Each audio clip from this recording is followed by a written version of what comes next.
greatest show on earth. To the Con Culture Convo, guys. I am your co-host, Chris Bauer, along with my buddy, Tim Hyde. Tim, there you are. It's a visual medium, or not a visual medium all the time, Tim. You got to say things, too. Make motions, say things. I like to dance around. Just sit there and do this. Hi. Welcome to the podcast. Hello. Well, that would be good. Yeah, if you say it. Yes, that would be wonderful. Anywho, you just texted me an article, and I was like, we should probably jump on and do a pod about it, because this might not be a big deal now, but it might. Let's talk about where it could go. So why don't you fill us in on what this article was just released? So on licenseglobal.com, I got him a notification on Google because I follow obviously lots of convention related things. Oh, sure.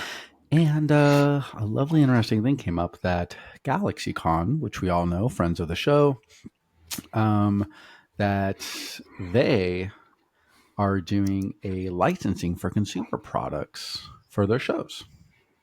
So they have picked up from the article, I'm reading it here, and it says Rocky Horror Show, The Crow, Rocky Picture Horror Show, and American Psycho. So Rocky Picture Horror Show, American Psycho, and The Crow, they now own the licensing rights to make. Is that correct? Yes. So they can make consumer related products. And my first thought was, we have a brand new Crow movie coming out. There's no way whatever studio is putting that out has just sold their licensing rights to some random Comic-Con. So my guess is this would be the James O'Barr rights or the rights to the old Crow, basically from 2023 back, would be my guess. That's interesting. I mean, I guess you could argue the comic version, I guess, not the cinematic.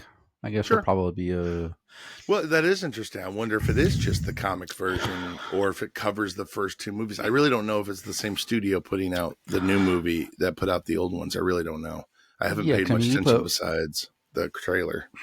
If you put up Rocky Horror, The Crow, and American Psycho, those are really random, so they'd have to come from the same licensing studio, I would think. Whoever owns the licensing rights, you're probably from the same place. I would agree, especially if they're in the same deal, if they're mentioned in the same deal. Yeah, and if it's not, I mean, to my knowledge, there's no comics for anything besides the Crow in that. Yeah, I wouldn't think. I mean, I know this is probably tied a lot to, they just, 3 weeks ago released a new slate of shows for going into the new year, and a lot of them are horror related. So this is GalaxyCon's jump. They have been dabbling in the horror con world, but they are really jumping in because there was 6 or 7 of the new shows. Yeah, they're Nightmare Weekend. Yeah, Nightmare Weekend shows. Yeah. So I assume that's what these are tied to. Yeah. I mean, I would think so. So that, to me, it tells me, okay, are you doing this and maybe a couple other things for the horror shows, and you're going to base that off of that? And then what are they going to be doing for the anime shows? Are they going to pick up some other popular anime related things? Well, also as we've mentioned to each other before, the Animate shows that they run have actually more to do with animation than they do anime, which is a weird distinction, because when I think Animate, when I see that name, I just assumed it was anime. And it was its focus, and it's actually not. It's like, imagine you go down Celebrity Row, and this is for anybody who hasn't done this, because there's a lot of them next year. There's I think at least 7, 8 of them around the country. Yeah. Just for warning, when you guys see this, it's not a pure anime show. It's like think Disney princesses on one side, your Tom Cook and other kind of old school animation style, cartoonish style, and then at the end to the right, you'll see all these anime people, voice actors. So it's basically anything animated. Yeah, it is an interesting mix. I'm not sure I would put all those together, even though they are technically in the same world. Anime is just powerful enough to stand on its own without ever needing the other two. And maybe that's the point. Maybe the other two really aren't, and they need to have something more powerful to stand with. I don't know. I don't know. I wasn't in the boardroom for that one. So. Right. My guess is, if this is the start of what they're doing, And they did mention that they were going to be having use of these licensees at their upcoming shows, and they did mention Animate shows. My guess is we're going to see more. We're going to see more licensing deals with probably some past '80s cartoons. I don't imagine they'll get any anime, but they might. I don't know if Funimation or any of the other companies are going to come off of their U.S. licensing rights. That's really interesting to see what they're planning on doing. This is a new move for a promoter or a promoting company, at least that I know of. I've never heard of this, to buy an entire license. Yeah, what are your thoughts on it? Yeah, I mean, the thing that kind of made me realize that this definitely isn't some casual little thing is because if I'm going to quote the article here that I read that I sent you, it's on licenseglobal.com. If you guys search up, it'll pop up pretty quick. I think it's a featured article. And it says, quote, "We're excited to bring these incredible licenses to GalaxyCon fans across the country," says David Lizalzi.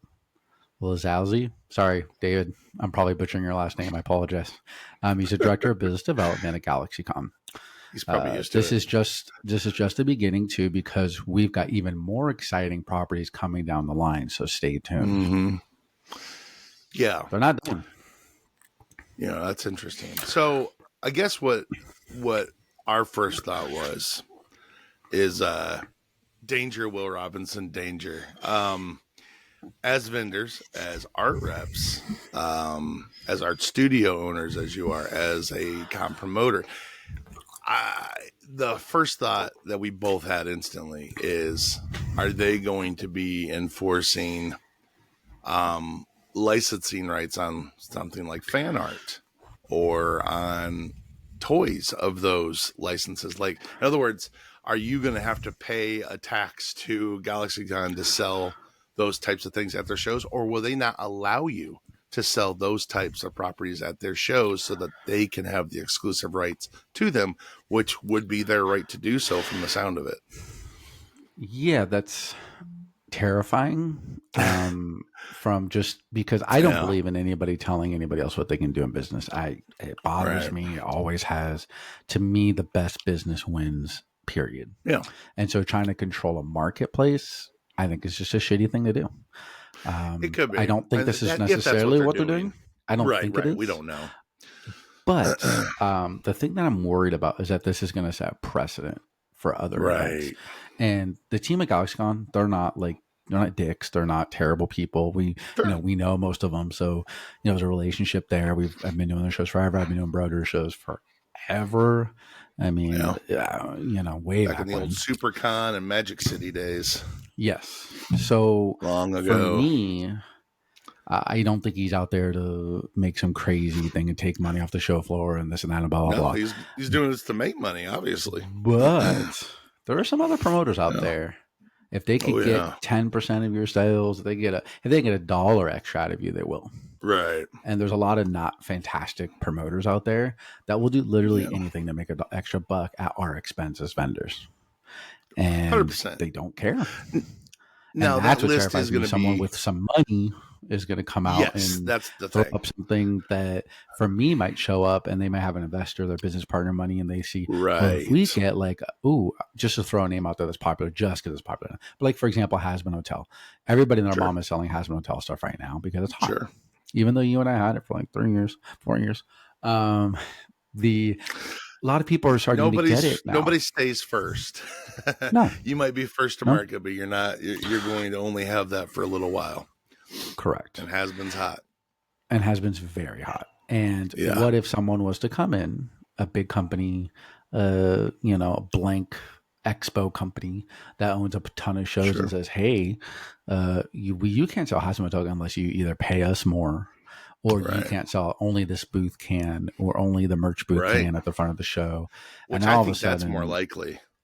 If you own the rights, you're really not interested in getting an extra dollar out of 40 artists.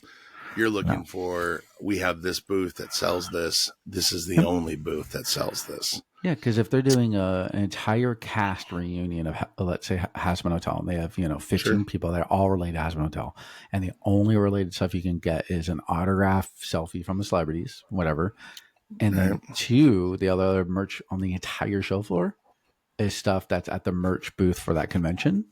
Yeah.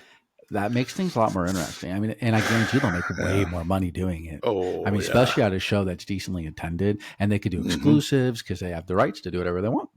And if they have exclusives to that show and they're selling these prints for $40-$50 to go get signed by all these celebrities, suddenly they're probably paying for that licensing fee potentially in one show. 100%. Yeah. And now they have 7 other shows that they're doing, and they're all just making coin out our expense. I know. It is, it's an interesting future of possibilities with this. I'm surprised it's taken this long for anyone to think of it. So I have to give kudos to their crew. Absolutely. I didn't even think about doing that. That's pretty smart. I don't know if they are able to afford the bigger licenses. Like Has-Beens right now would be astronomical, I would assume.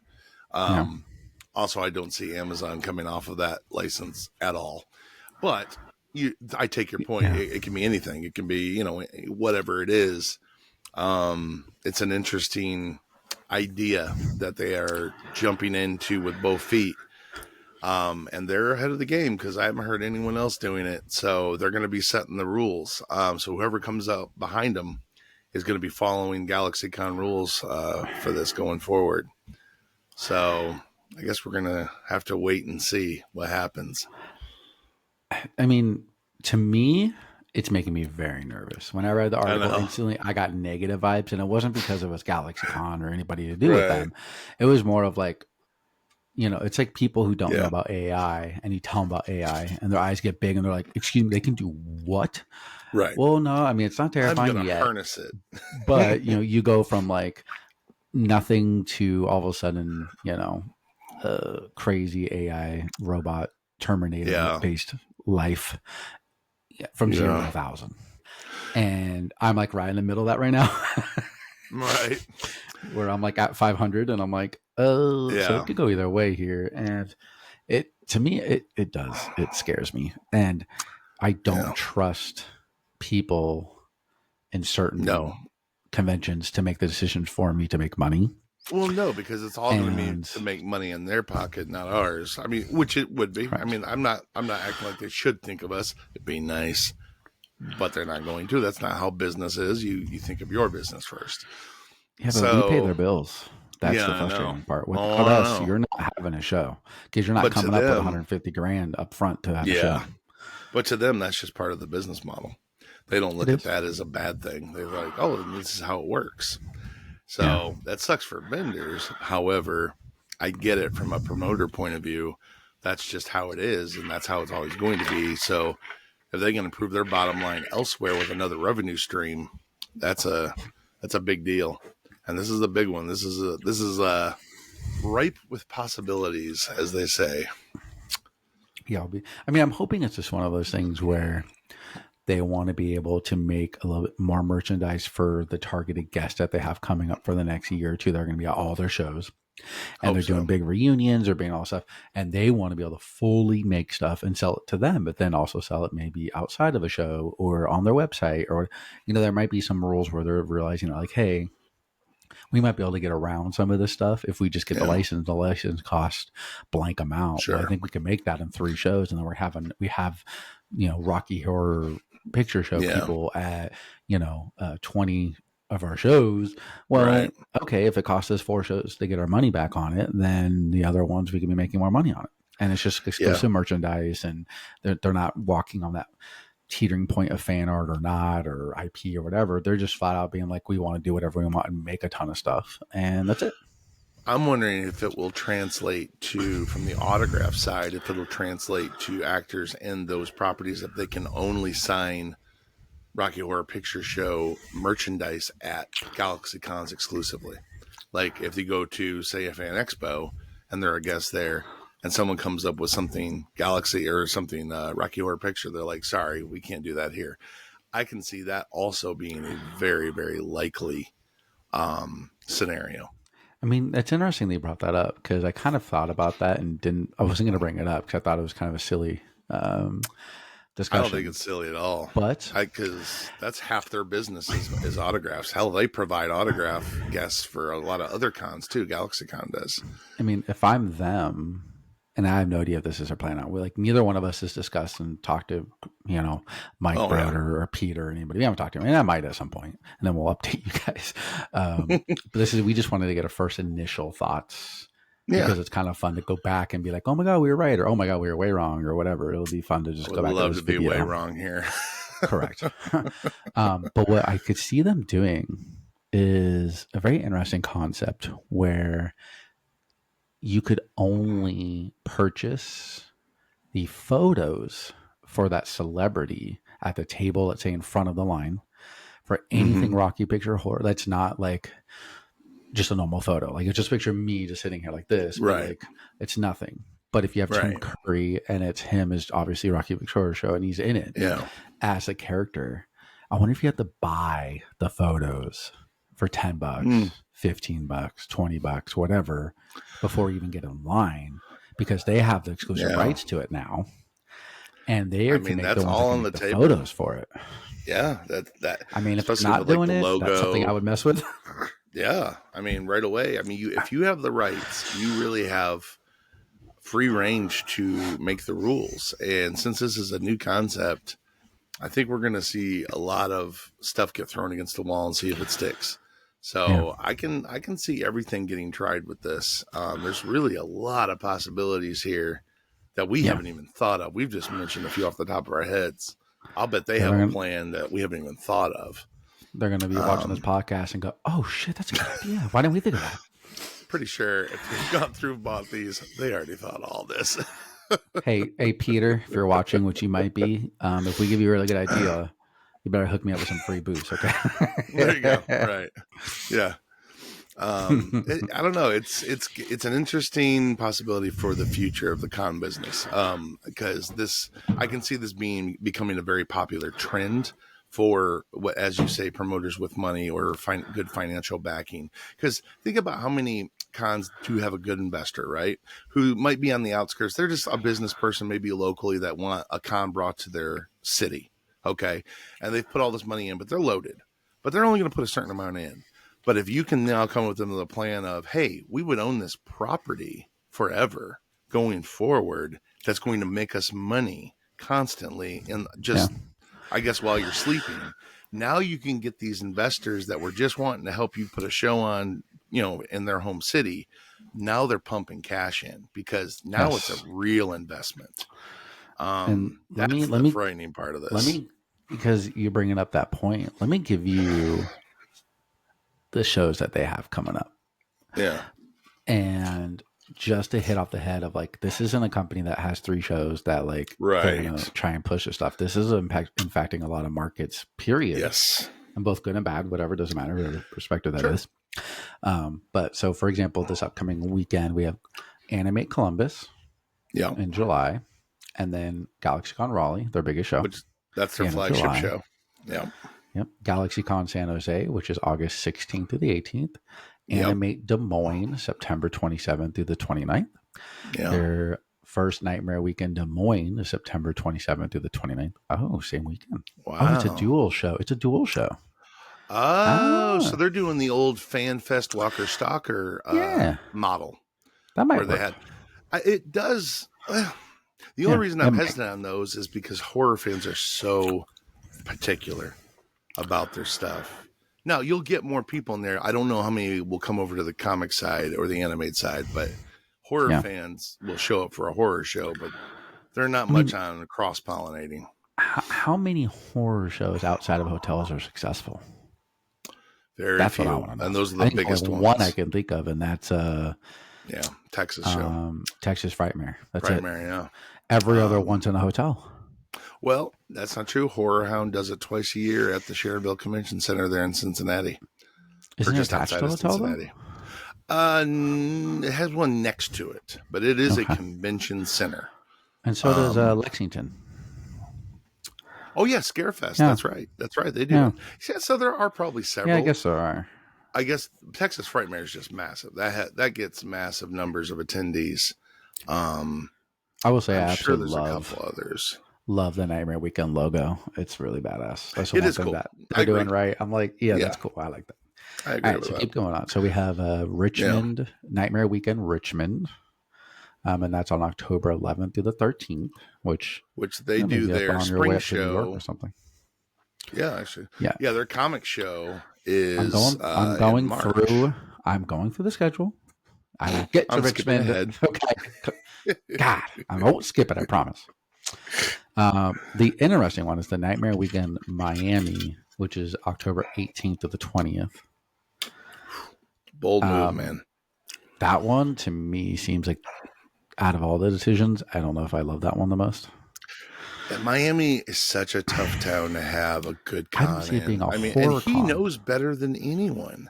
He started SuperCon down there and ended up selling it to Reed Pop, who owns it now. It's still a con that struggles with even that massive company putting it on.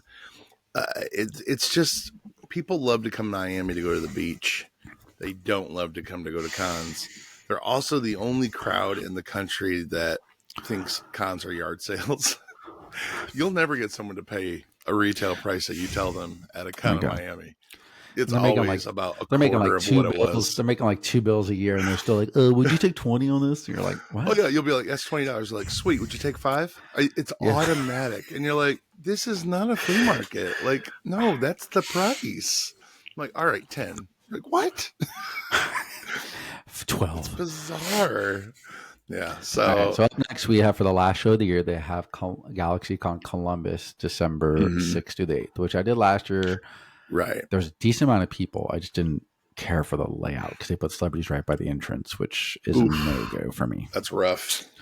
I wish they would change that, because I want to go back. They need to be a draw to walk them through the con, put them on the backside of Artist Alley. Quit thinking you're inventive and coming up with a new way. No. People that are there for autographs will come in, go see a celebrity, and if it's right by the entrance, they will leave.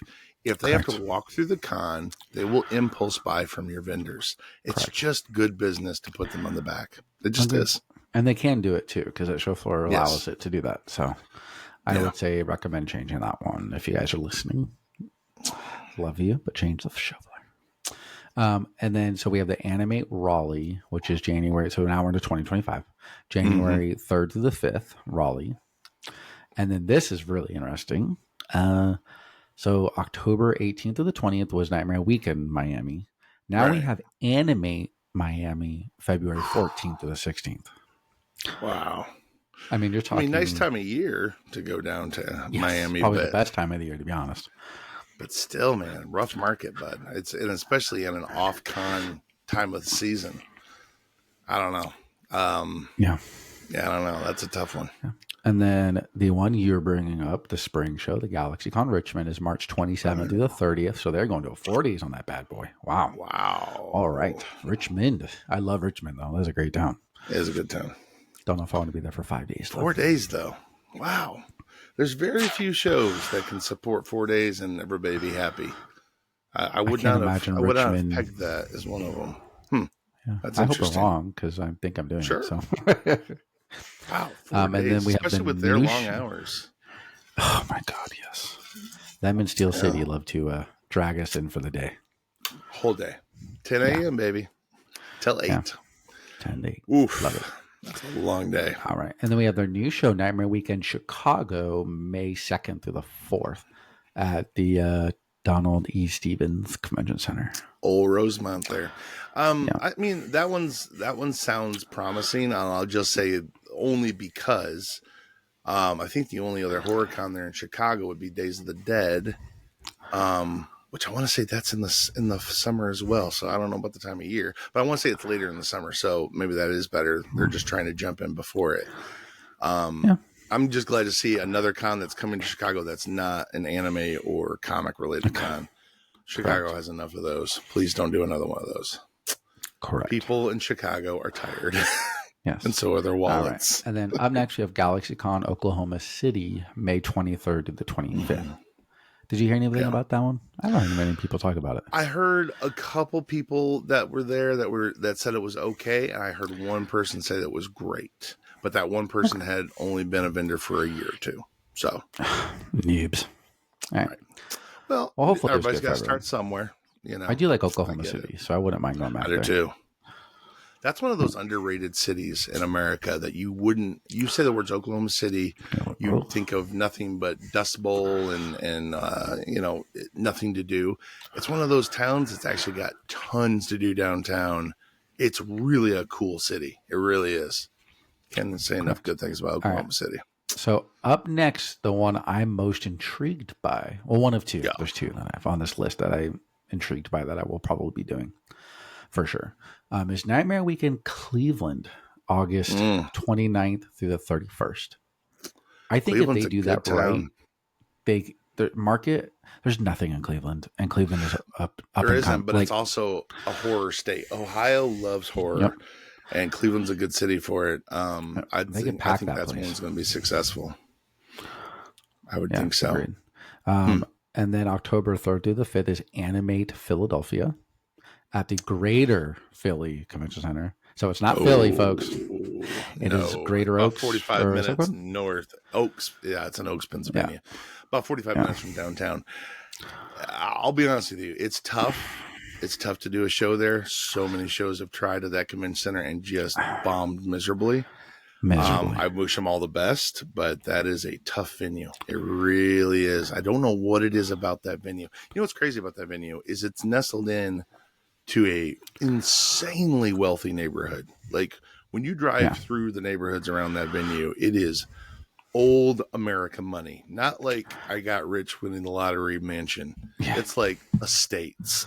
And you're like, oh, but this is where the power players live. Yeah, they don't go to cons though.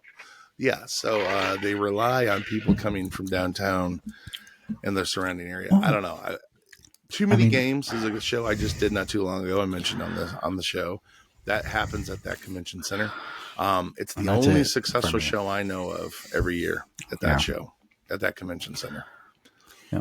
And then the one I'm really not caring for, like a lot, is I just think this market is had enough and doesn't need another show, is Animate Orlando. Oof. In August 8th through the 10th. Yeah, that load-in is going to be fun. No. And just... you know what? I've made it years ago, actually. I made it a rule to if it's not MegaCon, I don't do a show in Orlando. There's no show. They all tank. I don't know what it is about that city. I don't know how MegaCon does it, to be honest with you. I guess because they got over the hump of being a small show or something. Yeah. Man, Orlando is a tough city. It really is. And it's my second hometown, so it's definitely not this ain't shit talking Orlando. I just know Orlando. No, I love Orlando. It's just not a great town for cons. I mean, if you do a con there, you're really just doing it to hopefully pay for the vacation you're on to Orlando. That's how you have to look at it every time. Holiday Missouri would probably be the second one that could still makes money there, but now that they're expanding that this year, good. So but it's moving to the convention center, so who knows? But yeah, that's a huge asterisk. Yeah, that's going to be a big jump this year, and good for them. They've honestly been needing to grow for years, but correct. That always is great for the con, not great for vendors that first couple of years when they move. Yeah. So that's what we have to figure out. The one that I'm most intrigued by, besides the Cleveland one, I think this is their best move. I think it's something that's going to be very successful. They do it right. Is GalaxyCon St. Louis, October 10th through the 12th. I think that has a lot of potential because St. Louis has not had a good show in a long time. But there's a reason. But when Wizard World was ripping and roaring with it, it was not a bad show. No, it was a good one. It was a good show. I don't know if that was on the same weekend as New York, though. Because that would be... It sounds... Well, no, because New York, for some reason, has jumped into the third weekend of October the last 2-3 years now. I don't know why. They used to be second weekend in New York, or second weekend, or first or second weekend of the month of October every year. Now they've been doing the third. I don't know. St. Louis, you're right. It's got a lot of potential. There's Wizard World used to be a good show. There's been very few good shows there since Wizard World. which that's a crazy sentence to say out loud. Um, Wizard World is no longer around because that was not usually a sentence you said with Wizard World. But I will say that show, their St. Louis show, was a good one. Yeah. And then the last one they have on the calendar is Nightmare Weekend, Savannah, Georgia, at the Savannah Convention Center, November 14th through the 16th. And see, that's one I would love to see be successful. I want to. That is one of our favorite towns. Oh, we love Savannah. We love. What is there? Savannah. 7 or 8 cons in that little town already. And none of them are great. You never hear vendors being like, "This is the best." No, it's just there's too many cons in that city, and it's not big enough to support it. It's not near anything else. It's 3 hours from Atlanta. I don't know how many hours it would be from any of the Carolina state or cities, but I mean, just a lot of people don't live there the whole year either. A lot of people come during the summer, work tourism as like real tourism, and then leave and go live somewhere else, or go back to school or go do whatever. So many cons. It always amazed me how many cons are in Savannah, honestly. Yes. It really is amazing. Agreed. So they have 17 conventions. That's 17. So, wow. Going back to that licensing thing, they just had 3 ways to make last money. Year. Or 4 or whatever it was. That's a big expansion right there, man. Yeah, they're replicating the Wizard World expansion.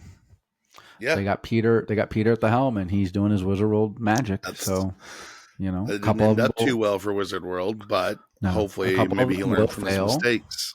A couple of them will fail, and a couple of them will be really good, and there'll be a lot of medium ones. But I think there's gonna be. I will always take more opportunities for shows. So, as long as it's not pooping on anybody else. Like St. Louis thing, going on against anybody else. I think the Cleveland one isn't going on anybody else's territory really or anything like that. With that, so I think there's a couple of that. That's in the spring. Interested. Yeah, that's interesting. Well, I figured it's definitely worth a conversation because it could be a thing going forward. Or it might just be a thing that GalaxyCon does and then never does again because it bombs. Who knows? I don't know. You do tie up a lot of capital doing these licensing things, I'm sure. So, whether or not, I don't know the ins and outs of their deal, but we'll have to keep an eye on it and wait and see. But I definitely thought it was worth having a conversation with you guys about it.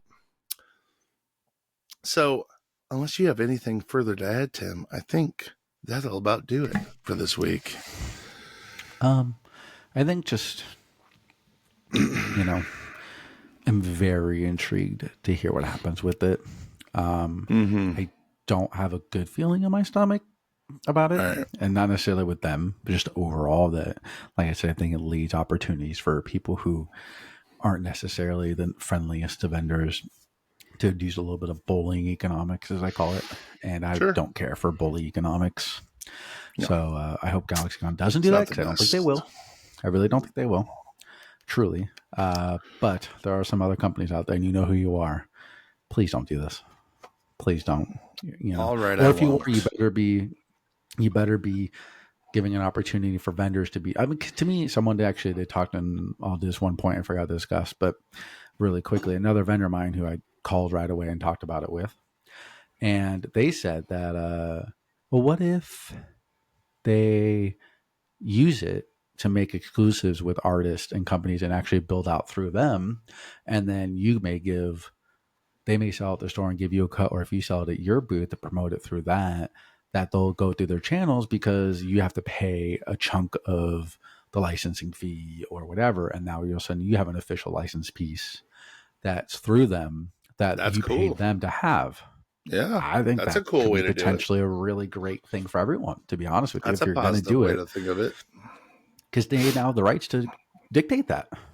Yeah, if they want to get money back and on that, and that a lot of artists would be on board if they're like, hey, $1,000 for this exclusive, blah blah. We have to approve it, this and that, and then we'll promote it through our channels as an exclusive licensed piece for the show. And now the artist has a piece that's licensed and good, and then the convention has a piece, and they got their money back, and everybody's promoting, and everybody wins, in my opinion. And the attendees win. So, yeah, I think that's good. Cool. Yeah, that's it on my We'll end. see. We'll see. Let us know in the comments, guys, below. Yeah. Give us up on YouTube and hit us up and tell us what you think is going to happen, because we all want to go back. We almost want to timestamp this and dig it underground, and then come back 2 years later and dig it up and watch the video again and just see what really happened, because it'll be nothing or really something. Yeah, give us your thoughts on it. Comment below. All right, Chris, send us out. All right, buddy. Well, we will talk to you next time, and thanks for watching, guys, and listening. We'll see you guys on the next Con Culture Combo.